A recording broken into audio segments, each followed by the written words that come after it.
정치권 소식 짚어보는 아침의 맞수 시간입니다. 송영훈 국민의힘 전 대변인, 강성필 민주당 부대변인 나오셨습니다. 안녕하세요.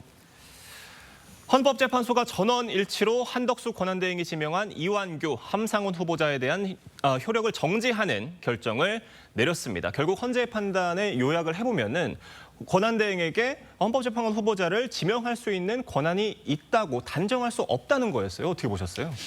대통령 권한대행이 헌법재판관 후보자를 지명할 수 있는 권한이 있는지 여부에 대해서 헌법재판소가 어제 명시적인 판단을 한 건 아닙니다. 예. 있는지 없는지 단정할 수 없다는 것이 그 주된 취지이고, 다만 본안 판단에 갔을 때 임명권이 없는 것으로 판단이 됐을 때는 이미 그 사이에 이루어진 헌법소원에 대한 판단, 이런 것들을 뒤집을 수 없을 가능성이 있기 때문에 그래서 가처분 결정으로 효력을 정지시켜 둔다라는 것인데요. 예. 저는 개인적으로는 좀 아쉽게 생각합니다. 왜냐하면 헌법재판소가 이제 4월 18일에 2명의 헌법재판관이 퇴임하고 나면은 7명만 재판관이 남지 않습니까? 그 상태에서는 주요한 결정을 할 수가 없습니다. 위헌 정족수나 탄핵 심판의 인용 정족수나 이런 것은 모두 6명이기 때문에 예. 6명이 확보되지 않는 상태에서는 후임 재판관들에 의해서 결론이 달라질 수 있어서 헌재가 장기간 그 결론을 미뤄두게 됩니다. 이런 헌법재판소의 공백을 방지할 수 있는 방법에 대해서는 아무런 그 결론이나 해답이 제시되지 않았기 때문에 예. 그런 점에서 어제 결정을 좀 아쉽게 생각합니다.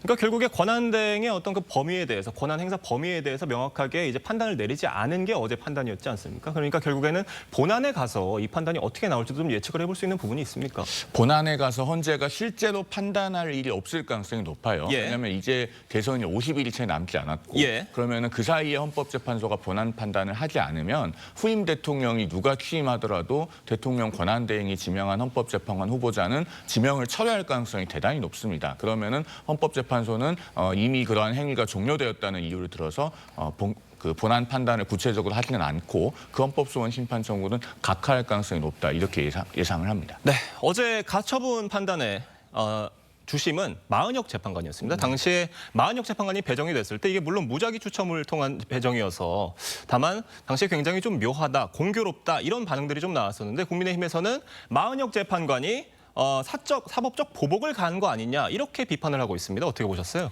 그 말이 맞지가 않죠. 왜 그러냐? 9명 전원 일치된 판결로 가처분을 인용한 거 아니겠습니까? 그러면 그 9명에는 보수 성향의 재판관들도 있었다는 거 아니에요. 그렇기 때문에 국민의힘의 주장은 말이 안 되는 거죠.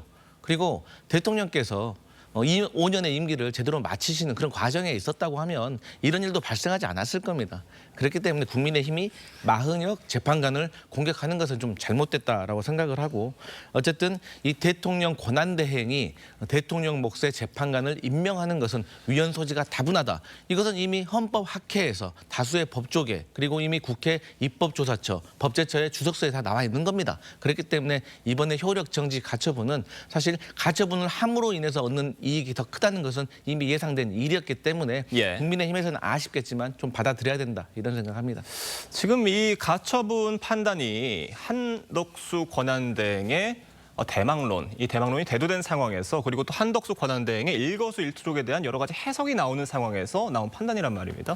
그래서 결국 이 당에서는 이 판단에 대해서 어떻게 바라보고 있는지가 궁금한데 어떻습니까? 한덕수 대통령 권한대행이 본인의 어떤 정치적 목적이나 의도를 가지고 헌법재판관 후보자 2명을 지명했었을 것이라고 생각하지는 않습니다. 다만 현실적으로는 정치적인 상황과 결부지어서 해석이 되고 있는데, 아무래도 일각에서 제기하고 있는 한덕수 권한대행에 대한 차출론, 이런 부분에는 조금 제동이 걸리는 영향은 있을 걸로 봅니다. 예. 왜냐하면은 우리가 전통적으로요, 행정부가 권력을 행사해서 어떤 그 행위를 했을 때 그것이 대법원이나 헌법재판소와 같은 사법기관에서 막히게 되면 그 행위를 지지했던 국민들로서는 실망감이 있습니다. 이게 대표적인 사례가 노무현 정부에서 신행정수도 건설을 추진하다가 예. 2004년 10월 21일에 헌법재판소에서 이른바 그 관습헌법 논리를 동원한 위헌 결정이 나오게 되죠. 그 이후에 노무현 전 대통령의 국정수행 지지도가 급락했던 사례가 있습니다. 이런 우리 헌정사의 사례를 참고해 봤을 때도 한덕수 권한대행이 헌법재판관 후보자 2명을 지명했을 때 보수층에서는 헌법재판소의 보수 우위의 구도를 확보해 줄 수 있는 그런 기회가 되지 않겠느냐 하고 기대도 했을 겁니다. 그런데 이제 그런 기대를 충족시켜 줄 수 없는 상황이 됐기 때문에 아무래도 일각에서 제기하는 차출론은 힘을 받기가 좀 더 어려워졌다, 이렇게 생각이 됩니다. 지금 민주당에서는 한덕수 대행 재탄핵 여부를 놓고 아직 결정을 못 내린 상황이었는데 이번 가처분 결정 이후에 좀 판단이 달라질 가능성도 있는 건가요? 그러니까 이제 한독수 권한대행에 대해서 탄핵해야 된다라는 어떤 분노는 계속 민주당에서 있어 왔습니다. 하지만 저희가 차분하게 생각을 해보면 한독수 권한대행을 굳이 탄핵할 필요가 없는 것이죠. 그러니까 한독수 권한대행 스스로 국민들한테 사죄를 하고 저는 스스로 사퇴하는 것이 마땅한 것이 아닌가 저는 그렇게 생각을 합니다.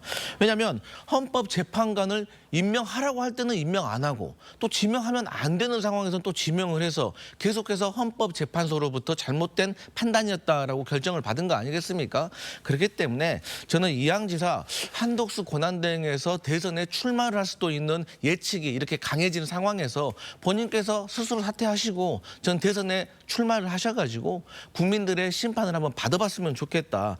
근데 안 그래도 출마를 할 것 같은 것이 어제도 어떤 기사가 나왔어요. 어떤 기사냐? 한독수 권한대행이 불출마할 것 같다라는 기사였거든요. 근데 제가 듣기로는 또 총리실에서 이 기사가 사실이 아니다라고 밝힌 것 같아요. 이 말은 대선을 출마할 가능성이 매우 높다는 것이거든요. 그렇기 때문에 굳이 민주당이 탄핵을 하지 않아도 본인께서 스스로 사퇴하고 출마하시지 않을까 그렇게 예상을 하고 있기 때문에 굳이 민주당에서 탄핵을 할 필요는 없을 것 같습니다. 뭐 여러 가지 해석들이 나오고 있는 상황인 건데 그러니까 민주당에서 구태여 한덕수 권한대행을 때려서 몸집을 불려줄 필요가 없다 이런 판단 때문에 지금 재탄핵을 하긴 좀 부담스럽다 이런 분석도 있는데 어떻습니까?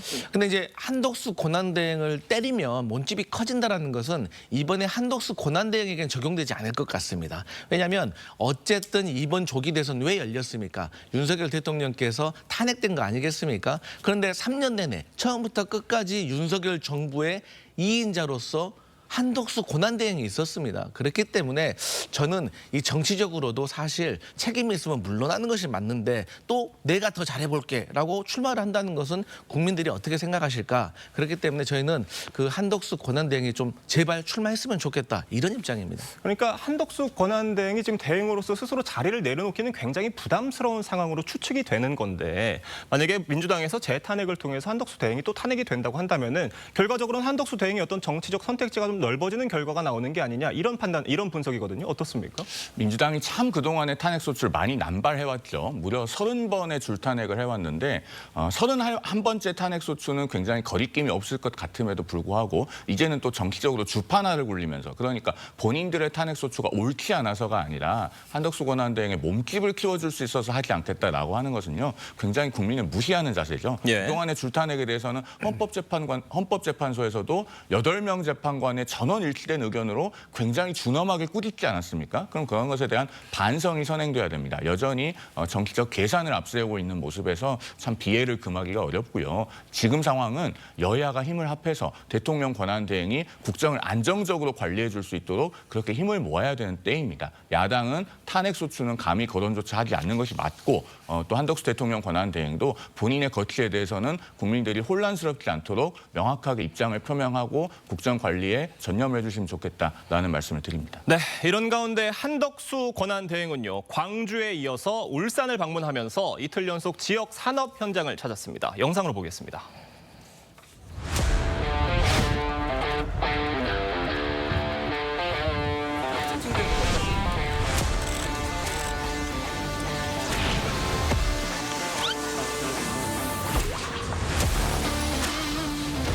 단순히 돈가스를 하나 공급해 주는 것만이 아니라 따뜻한 그런 마음까지도 같이 주시는 것으로 저한테 확 느껴지네요. 울산에 오는 길이 있으면 계속 드리도록 하겠습니다. 그러니까 한덕수 권한대행이 그제는 호남을 찾았고요. 어제는 영남을 찾았습니다. 영호남을 오간 건데 어떻게 보셨어요? 어디를 간다고 해서 다 정치적으로 의도를 붙여서 해석을 하는데 예. 그러면은 대통령 권한대행은 산업 현장이나 민생 현장도 못 가고 삼청동 총리 공관에만 있어야 됩니까? 사실 그런 해석은 온당치 않다고 생각을 하고요. 다만 앞서도 말씀드렸습니다마는 한덕수 권한대행이 여러 가지 논란을 좀 깔끔하게 해소해 줄 필요는 있습니다. 네. 본인의 명확한 언급 한마디면 충분하거든요. 나는 이번 대선에 출마하지 않고 국정 관리 그리고 공정한 대선 관리에 주력하겠다라고 하는 것으로 충분합니다. 그렇게 됐을 때 사실은 보수 진영 전체의 정권 재창출 가능성도 올라가는 것이거든요. 왜냐하면은 그렇게 됐을 때 비록 대통령의 공백이 존재하지만은 국정을 안정적으로 관리할 수 있고 나라가 안정된다라는 느낌을 받아야 됩니다. 그리고 가장 위험한 사람이라고까지 일컬어지는 이재명 대표의 모습과 현재의 국정 상황이 대비가 됐을 때 보수 진영에서 선출되는 대선 주자도 힘을 받을 수 있는 것이거든요. 만약에 일각에서 전언하고 있는 것처럼 한덕수 권한대행도 이번 대선 이후의 상황에 대한 염려가 있으시다면 그런 부분에 대해서는 나라를 생각하는 마음으로 이 논란을 종식시켜 주실 필요가 있다라는 말씀을 덧붙여서 드립니다. 그러니까 한덕수 권한대행이 이쯤 되면 스스로 입장을 명확하게 밝혀야 될 필요가 있다 이런 말씀이시거든요. 어떻게 보셨습니까? 저는 이미 입장을 우회적으로 명확하게 밝혔다고 생각을 해요. 아, 이미 출마의 뜻을 밝혔다고 해석을 하시는 거예요? 그러니까 어제 제가 말씀드렸잖아요. 앞서서 아니 한덕수 대통령 권한대행 불출마한다라는 기사가 나오니까 총리실에서 아니라고 했잖아요. 그것이 저는 이것은 출마할 수 다만 있다는 해석의 차이는 있을 것 같습니다. 해석의 차이입니다. 근데 저희 같은 경우는 그것을 의심할 수밖에 없는 게 우리 송 대변인께서 말씀하신 것처럼 명확하게 말씀을 해주시면은 지금까지 한덕수 권한대행이 영남을 가든 호남을 가든 이런 행보에 대해서 왜 우리가 정치적으로 해석을 하겠습니까? 아, 권한대행으로서 미국 관세에 어떤 부딪혀서 자동차 업계가 타격을 받으니까 아, 여길 가는구나. 좋은 행보구나. 또 따뜻한 손길. 천원식당 가서 식자재 기부하고 야, 이거 대통령 권한대행으로서 너무나도 좋은 모습이다라고 박수를 칠 겁니다. 하지만 그 이면에는 이게 정치적으로 출마하는 것이 아니냐라는 기억을 지울 수가 없기 때문에 지적을 할 수밖에 없는 거 아니겠습니까? 그리고 국민의힘 그러니까 내부 경선도 사실 한덕수 권한대행이 이렇게 계속해서 출마를 저울질하게 되면 이 경선 흥행도 잘 안 될 겁니다. 저는 저희 당의 일은 아니지만 같이 정치를 하고 있는 사람으로서 사실 상당히 우려되는 거거든요. 그래서 저는 이 한덕수 권한대행이 빨리 출마할 거면 출마한다. 예. 출마 안 할 거면 안 한다. 확실히 밝혀주는 것이 좋지. 그렇지 않으면 앞으로 계속해서 일거수일투족이 정치적으로 해석이 되어서 저는 갈등이 커질 거다. 이렇게 생각합니다. 팩트체크 차원에서 하나만 좀 말씀을 드리면요. 월요일에 그 나왔던 보도자료는 불출마한다는 뉴스에 대해서 사실이 아니다라고 하는 게 아니고요. 당일 오후 4시쯤에 한 인터넷 그 경제지에서 한덕수 대행이 불출마할 거다라고 하는 기사가 나오니까 오후 7시가 조금 넘어서 한 종합편성 채널 메인 뉴스에서 불출마하는 것이 아니고 그런 거 검토한 적이 없다라는 식의 기사가 나왔습니다. 그러니까 약 1시간 후에 총리실에서 한덕수 권한대행이 불출마한다는 기사가 사실이 아니라는 기사는 사실이 아니다. 이렇게 나온 겁니다. 그러니까 뭐 저희 방송하는 사람들도 조금 헷갈릴 수는 있는데 어쨌든 세간에서 구구한 추측이 있으니까 조금 더 명확하게 입장을 밝혀주는 것이 좋겠다라는 취지인 겁니다. 그러니까 그걸 출마의 뜻을 밝혔다고 해석하기에는 조금 더 무리가 있을 수 있다 이런 말씀이신 겁니다. 그렇죠. 오히려 예. 불출마를 한다는 입장이 예. 있죠. 알겠습니다. 저희가 양당 경선 소식 다시 짚어보겠습니다. 국민의힘은요. 1차 경선 진출자로 8명을 확정하면서 본격적인 경선 레이스에 들어갔습니다. 일부 후보들을 중심으로 윤석열 전 대통령과 거리 두기를 해야 한다는 목소리도 나오고 있는데요. 먼저 들어보겠습니다. 저는 길게 말씀드리지 않고 이렇게 설명드리겠습니다. 지금 대한민국에서는 민심이 윤심보다 딱 5천만 배 더 중요합니다. 윤석열 대통령을 이제야만이 대선을 치르는데 탈당의 문제는 본인이 결정하는 부분이니까 그건 윤 전 대통령이 지혜롭게 판단해 주기를 바라는 것이고 대통령의 마음을 파는 모습도 안 좋고 또 대통령을 또 자꾸 언급하는 것도 좋지 않다고 생각을 합니다. 그러니까 윤석열 대통령이 당과 거리두기를 해야 할 마음가짐을 어떻게 갖느냐 이게 참 중요할 것 같고 당내 친윤계 의원들의 마음가짐도 참 중요할 것 같은데 친윤계와 윤석열 대통령 간의 절연 가능할 거라고 보세요?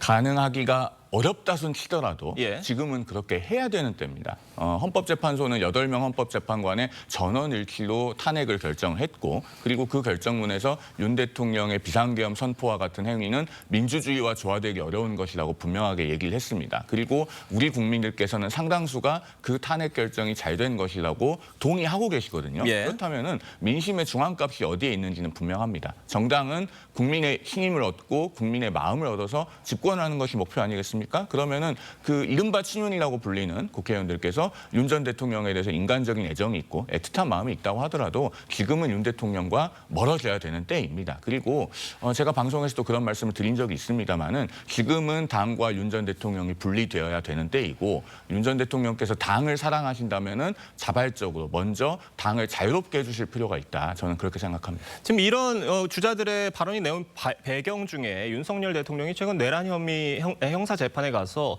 또 어떤 계엄의 정당성에 대해 주장하는 그런 발언들이 또 언론을 통해 알려지면서 그런 것들이 어떤 이 당내 경선 흥행이라든지요, 당내 지지도에 좀 악영향을 줄 수 있다 이런 분석들이 있어서 이런 발언들이 나온 것으로 보이는데 어떻게 보십니까, 이거는? 사실 윤 전 대통령은요, 이제 역사의 일부가 되셨습니다. 그러나 국민들이 자꾸 그 역사책을 펴보는 상황이 된다면은 지금 국민의힘에 유리할 것이 없는 상황이라고 하는 것이 냉정한 현실이죠. 그렇기 때문에 말씀하신 것처럼 지금 그 내란 혐의 관련된 재판이 계속 언론을 통해서 보도가 되고 있고 앞으로 예. 그런 것들이 계속 반복이 될 겁니다. 그리고 윤 전 대통령께서 법정에서 더 이상 말씀을 안 하실 것 같지도 않아요. 그러면은 당이 정말 이제는 새로운 노선으로 돌아왔다. 그리고 과거 계엄과 탄핵 과정에서 있었던 일에 대해서는 반성했다라는 것을 보여주는 가시적인 조치들이 필요하지 않겠는가 하는 개인적인 생각도 있습니다. 네, 경선 주자들 얘기 이어가 보면요. 대선 불출마를 선언한 오세훈 서울시장. 불출마를 하고 난 뒤에 오히려 몸값이 치솟는 모양새입니다. 어떻게 보십니까? 왜냐하면 지금 국민의힘에게 조금 필요한 것은 비교적 필요한 것은 중도층의 민심입니다. 예. 그리고 이제 조금 아무래도 탄핵에 찬성을 하셨던 분의 마음이기 때문에 더 얻으려고 노력을 하는 것 같아요. 그런데 저는 개인적으로 오세훈 시장은 그 어떤 후보에게도 확실히 손을 들어주지는 않을 겁니다. 예. 왜냐하면 한 명의 손을 들어주면 그 나머지하고 척을 지게 되잖아요. 나머지가 서운해할 거 아니겠습니까? 그렇기 때문에 오세훈 시장으로서는 특정 후보에게 손을 들어주는 것은 물리적으로나 정치적으로 조금 어려운 상황이다. 하지만 우회적으로는 마음의 표현을 할 수 있겠지만 어차피 국민의힘의 대선 경선이 이제 본격적으로 들어가면 TV 토론도 있을 것이고 여러 가지 주제로 관심이 옮겨갈 겁니다. 그렇게 되면 사실상 오세훈 시장의 지지는 그렇게 크게 작용하지 않을 것 같습니다. 네, 그러니까 오세훈 시장이 홍준표 시장과는 만찬을 하셨고요. 김문수 장관과는 조찬을 하셨고 안철수 의원님과는 점심을 드셨습니다. 또 나경원 의원 또 유정복 시장과는 뭐 차담을 하셨다고 하는데 한동훈 대표는 아직 좀 조율 중이라고 하는 것 같아요. 언제쯤 뭐 만날 계획이 있으신 건가요? 글쎄요. 그 구체적인 일정에 대해서는 제가 정확히 아는 바는 없습니다. 예. 지금 현재 상황은 이렇게 생각합니다. 오세훈 서울시장이 앞서 말씀하신 것처럼 이제 홍준표 대구시장, 김문수 전 장관 비롯해서 5명의 여권 대선 주자를 만났죠. 예. 그러면은 이 인물들을 모두 연쇄적으로 만나줬다는 것 자체가 특정한 인물에게 나는 힘을 실어주지 않겠다. 즉 내가 이번 경선에서 지지할 후보는 없다. 라고 일종의 선언을 한 것이나 다름없습니다. 정책에 관련된 무슨 뭐 USB를 준다든가 정책을 전달한다든가 이런 것은 결국 여러 주자들에게 공통되는 일이기 때문에 알겠습니다. 특정한 후보에게 힘을 실어주지 않는다. 그러면은 그 회동이라고 하든가 뭐 식사라고 하든가 이런 것들은 크게 그렇게 정치적으로 특별한 의미를 부여하기는 어렵지 않은가 하는 생각이 듭니다. 그러니까 만나러 간 후보들의 기대와 달리 오 시장이 어떤 특정 후보를 지지하지는 않을 거다 이런 말씀이신데 결국 지금 1차 경선 후보들이 나왔고 8명이잖아요. 지금 1차 경선을 통과할 사람은 4명으로 지금 한정이 돼 있는 건데 그 4명은 어떻게 될 것으로 좀 예측하세요? 뭐 김문수 전 장관, 한동훈 전 국민의힘 대표 그리고 홍준표 대구시장까지는 4강 안에 들어갈 거라는 것이 당내 예상의 중론이죠. 마지막 한 자리가 이제 변수인데 나경원 의원과 안철수 의원이 각축을 벌이고 있다고 봐야 할 것 같습니다. 여기서 한 가지 말씀드리고 싶은 것은 두 분 모두 본인의 이야기를 하셔야지 당내의 다른 주자에 대해서 네거티브를 하면은 그 네거티브하는 대상이 부각이 되지 본인이 드러나지 않습니다. 지금은 자기 이야기를 해야 득표율도 높이고 지지를 올릴 수 있는 때이기 때문에 남보다는 본인의 컨텐츠에 집중하시라. 그렇게 해서 당내 경선을 좀 더 풍성하고 또 한편으로 질서 있게 만들어달라는 그런 말씀을 드리고 싶습니다. 그러니까 김문수, 한동훈, 홍준표 이 3명은 그 4명 안에 안전하게 들어갈 것이다 라는 해석이 있다는 말씀이신데 그 나머지 1명은 누가 될 것으로 보세요? 저는 오히려 한동훈 후보 그리고 홍준표 후보는 무난하게 빅4 안으로 들어갈 것 같아요. 예. 그런데 저는 이제 안철수 후보와 나경원 후보가 누가 더 빅4 안으로 들어가느냐를 두고 많이 관심을 갖는데 예. 저는 나경원, 김문수 후보까지도 안정적으로 빅4 안으로 들어갈 것 같습니다. 그 셋까지 같이 보시는 겁니까? 다만 오히려 누가 빅3가 될 것인가. 그러니까 지금 상황으로는 김문수 후보가 나경원 후보보다 조금 더 앞설 거라고 생각하는데 저는 막상 뚜껑을 열어보면은 김문수 후보가 4위로 들어갈 수도 있다. 턱걸이를 할 수도 있다. 저는 그렇게 예상해 봅니다. 네, 알겠습니다. 참 많은 해석들이 있는 상황입니다. 지금 민주당은요, 충청권 당원 대상 온라인 투표를 시작으로 경선 레이스에 돌입을 했습니다. 이재명, 김경수, 김동연 후보는 후보 등록 후에 처음으로 한자리에 모여서 단합을 강조하기도 했습니다. 그 모습 보겠습니다. 누가 되든 이겨야 합니다. 함께하는 역량을 더 키우는 그런 과정이 될 수 있도록 저 자신부터 노력하겠습니다. 정권 교체 이후의 새로운 민주정부 국정 운영 과정에서도 빛의 연대와 연정으로 이어질 수 있도록 최선을 다하도록 하겠습니다. 당당한 경제 대통령, 유능한 경제 대통령 후보 또는 대통령으로 평가받고 또 선택받을 수 있도록 최선의 노력을 다하겠습니다. 지금 민주당 경선 후보 TV 토론을 네. 2번만 한다고 하는데 이게 일각에서는 좀 횟수가 적다 이런 불만이 나오고 있고 지금 4개 권역을 돌고 있잖아요. 이것도 네. 원래 기존에 지난 대선들과 비교해서는 굉장히 줄여서 가는 거기 때문에 네. 뭐 이런 부분들에 대한 어떤 불만들이 지금 제기되고 있는데 어떻습니까? 맞습니다. 사실 그런 어떤 내부적으로 서운함이 있는 건 사실입니다. 그런데 지금의 상황이 과거의 대선과는 다릅니다. 그리고 또 박근혜 전 대통령이 국정농단으로 탄핵됐을 때와 또 다릅니다. 그러니까 무슨 상황이냐면 지금은 미래의 지도자를 뽑아야 하는 축제적인 분위기가 아니라 저희 민주당이 느끼기에는 내란 세력을 심판해야 된다라는 준엄한 심판을 하는 과정임에도 불구하고 저희 민주당이 압도적으로 국민의힘 후보를 이겨서 대통령이 돼야 된다라고 생각하지만 실제 현실은 그렇지가 않습니다. 대선이 앞으로 가면 갈수록 51대 49의 구도로 갈 가능성이 매우 높기 때문에 저희 민주당으로서는 빨리 경선을 끝내고 본선을 준비하는 것이 확실하게 대선에서 승리할 수 있는 길이라고 생각하기 때문에 다소 TV 토론이 횟수가 적은 감은 있지만 제가 오히려 TV 토론을 여러 번 해가지고 혹여라도 내부적으로 갈등이 커지는 것보다는 제가 짧은 어떤 경선 과정 후에 본선을 준비하는 것이 더 효율적이다 이런 판단입니다. 그러니까 대선이 다가올수록 51대 49 구도가 될 수도 있기 때문에 여러 가지 지금 민주당 내에서도 준비해야 될 부분들이 있다 이런 말씀이신데 지금 이재명 후보 같은 경우는요.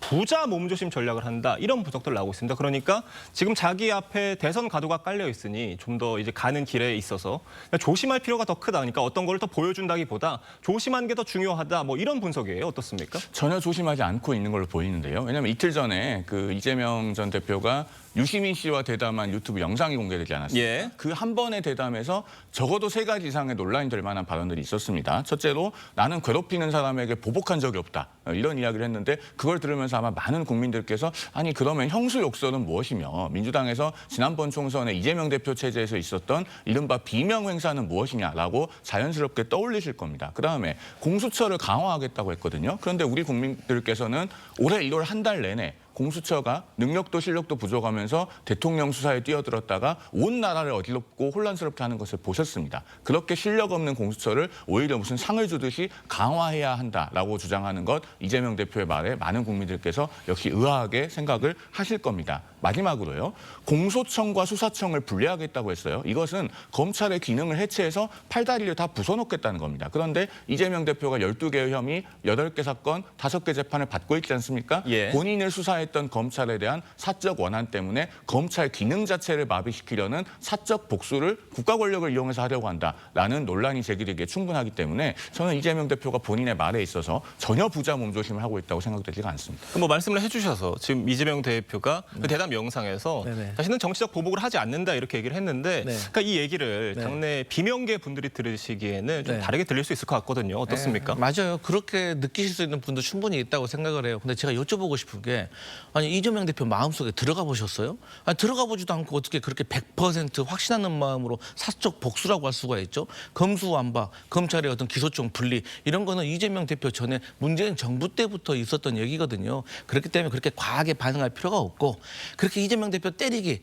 이제 그만해야 됩니다. 아니, 조갑재 대표도 말했잖아요. 아니 한 번 공격해가지고 틀렸으면 좀 다른 방법을 세워라. 총선 때 2조 심판론 통했습니까? 그렇기 때문에 조금 저는 다른 새로운 아이템을 가지고 이재명 대표를 공격하는 게 더 효율적이라고 생각을 합니다. 다만 이재명 대표가 이제 보복을 하지 않겠다라고 얘기를 하면서 검찰의 기소권과 수사권을 분리해야 된다 이런 얘기를 한 게 이재명 대표가 그간 검찰로부터 정치적 기소를 당했다라는 식의 얘기들을 많이 해왔기 때문에 이런 상황에서 어떤 검찰을 기소청으로 뭐 분리해야 된다 이런 얘기를 한 거를 말씀을 좀 어떻게 들어야 되나 하는 여러 가지 해석들입니다. 어떻습니까? 근데 이제 저희 민주당의 입장에서는 사실 공수처를 만들었을 때부터 그 취지가 뭐냐면 이 검찰의 기소 독점권을 좀 분산시켜야 된다. 그런 취지가 있는 것이고 또 한간에 이제 정권이 바뀔 수도 있기 때문에 저는 국민의힘 내부에서도 검찰을 좀 기소청으로 분리해야 된다. 이런 의견도 저는 호응이 있다고 생각을 해요. 그렇기 때문에 저희가 이제 뭐 사적 복수, 어떤 정치적인 복수를 하려는 것이 아니고 제대로 된 사법 체계, 그 어떤 권력 기관의 어떤 힘의 어떤 집중을 좀 분산시키려고 하는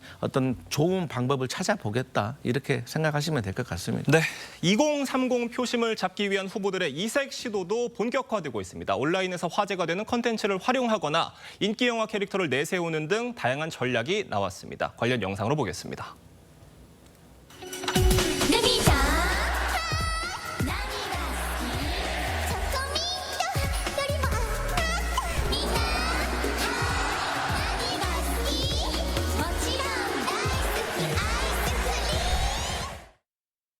AI 대전환, 이제 각성 퀘스트를 시작합니다. AI 첫 번째, 이길 준비됐습니까? S그룹 AI 국가 김동현이 만들겠습니다. 어떻게 보셨습니까? 조금 당혹스러운 느낌을 받으신 게 아닌가 싶은데 지금 여러 가지 그러니까 인터넷상에서 유행하는 콘텐츠 그러니까 밈을 활용한 홍보거든요. 어떻게 보셨어요?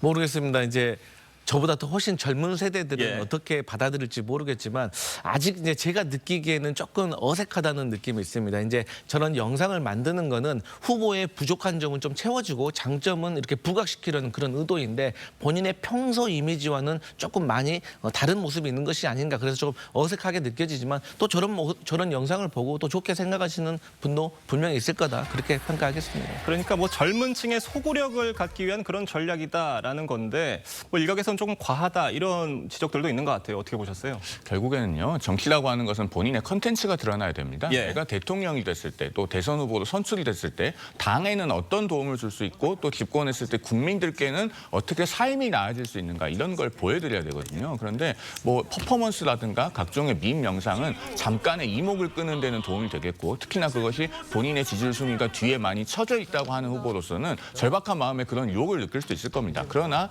그걸 보고 나면은 국민들께서는 아 그런데 도대체 이 후보는 무슨 말을 했지라고 하는 생각이 떠오르기 때문에 궁극적으로는 본인에게 도움이 되지 않아요. 조금 멀리 돌아가는 길처럼 보여도 본인의 정책과 비전을 전달하시는 것이 득표에도 도움이 될 것이다라는 말씀을 드립니다. 알겠습니다. 오늘 두 분 말씀은 여기까지 듣도록 하겠습니다. 감사합니다.